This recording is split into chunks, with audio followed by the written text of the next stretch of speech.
Oke, kali ini kita akan membahas menu atau fitur setting dan master otomatisasi akuntansi. Apabila teman-teman yang tiba-tiba masuk di video ini adalah video lanjutan dari video-video yang sebelumnya yang saya membahas tentang beberapa hal yang harus disiapkan untuk memulai menggunakan aplikasi akuntansi. Kemudian juga saya mencontohkan beberapa jenis aplikasi akuntansi. Kemudian di sini juga saya mulai dari awalnya itu adalah konsep dasar yang harus dipahami untuk mengimplementasikan otomatisasi akuntansi. Oke, sekarang kita lanjutkan bagaimana kita memahami tentang menu atau fitur setting dan master otomatisasi akuntansi yang umumnya pada aplikasi-aplikasi akuntansi yang sudah ada pasti digunakan dan mayoritas pasti menggunakannya.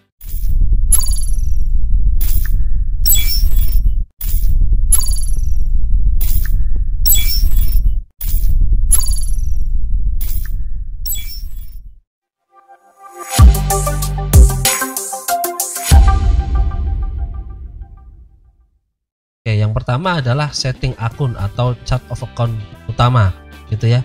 Semua aplikasi pasti memiliki setting akun karena mengapa? Kunci dasar dari akuntansi itu adalah chart of account itu sendiri.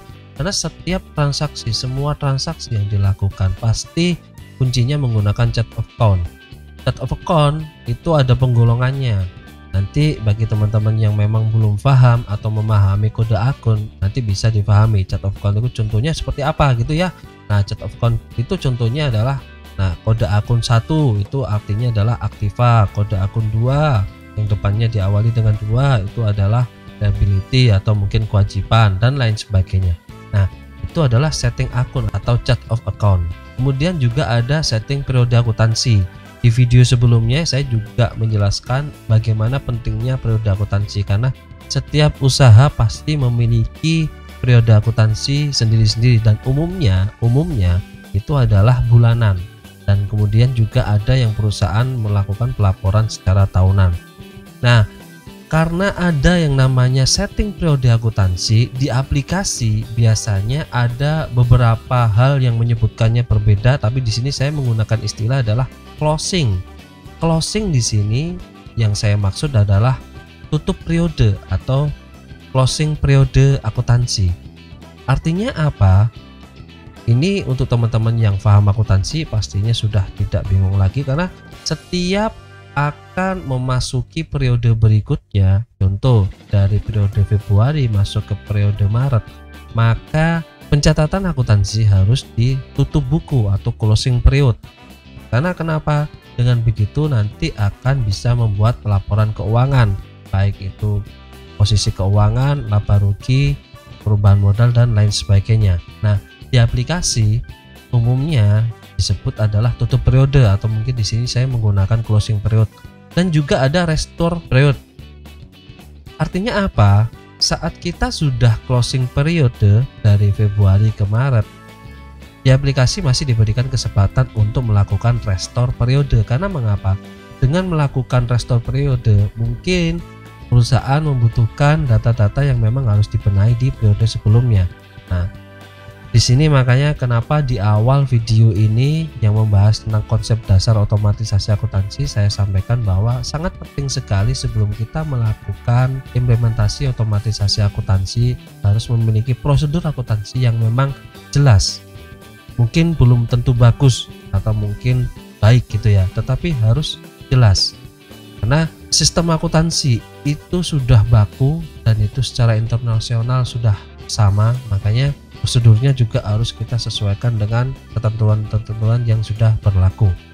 Kemudian selain ada setting pengaturan yang memang khusus dari perusahaan secara umum yang sudah saya jabarkan di sebelumnya, nah di sini juga ada pasti data master. Apa artinya? Pasti Anda di aplikasi tersebut harus memasukkan data-data master seperti data supplier, kemudian ada juga data customer, data stok atau kode barang gitu ya, data barang, kemudian ada data mata uang.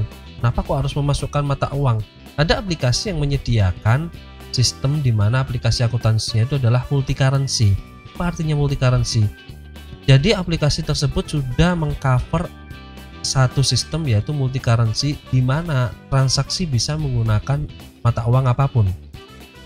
Maksudnya Gini, nah aplikasi itu bisa melakukan transaksi, contoh melakukan pembelian kepada suppliernya harus melakukan transaksinya menggunakan dolar. Berarti kita bisa mencatat menggunakan dolar, tetapi penyimpanan datanya tetap menggunakan mata uang dasar. Contoh, mata uang dasarnya tetap menggunakan rupiah, tapi transaksinya menggunakan dolar.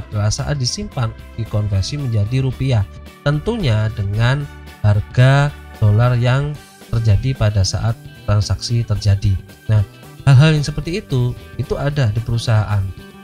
Kalau saya menyebutnya adalah multi currency. Kemudian ada juga yang satuan, atau mungkin saya menyebutnya adalah multi satuan. Contoh, ada supermarket tersebut biasanya waktu membeli barang dari supplier, contohnya mie goreng, pasti kan tidak mungkin belinya bijian, pasti belinya box-boxan. Kalian tahu bahwa barang yang saya contohkan yaitu mie goreng itu memiliki data atau status kode atau mungkin pengakuannya berbeda. Untuk barcode mie goreng yang per biji dengan barcode yang per box itu barcode-nya berbeda. Karena mengapa? Untuk pencatatannya bagi perusahaan atau usaha yang membeli bisa dilakukan pencatatan secara berbeda. Contoh, waktu saya sebagai pembeli dari supplier mie goreng, saya beli 5 box, saya bisa mencatatnya, saya memiliki mie goreng sebanyak 50 box. Tapi saya juga bisa mencatatnya adalah, contoh, satu box tadi isinya 25, saya beli 5 box, berarti saya memiliki 125 biji. Saya bisa mencatatnya dengan satuan yang terkecil. Nah, itulah yang dimaksud adalah multi satuan. Nah, ada aplikasi-aplikasi yang sudah menyediakan multi currency dan multi satuan. Kemudian selain itu ada juga data ekspedisi dan mungkin data-data master yang lainnya. Rata-rata aplikasi akuntansi pasti menyediakan data-data master yang harus diisi. Karena mengapa? Dengan data-data master yang sudah ada, kemudian kita entrykan ke aplikasi tersebut akan mengotomatisasikan setiap transaksi yang terjadi ke supplier mana, ke customer mana, ke stoknya menggunakan apa, stoknya tinggal berapa, posisi gudangnya bagaimana, posisi tempat departemennya di mana, dan lain sebagainya. Kira-kira seperti itu ya teman-teman ya. Selanjutnya saya akan membahas tentang menu dan fitur yang khusus berhubungan dengan transaksi ya, otomatisasi sistem informasi akuntansi. Jadi pantau terus channel ini, sampai ketemu di video berikutnya.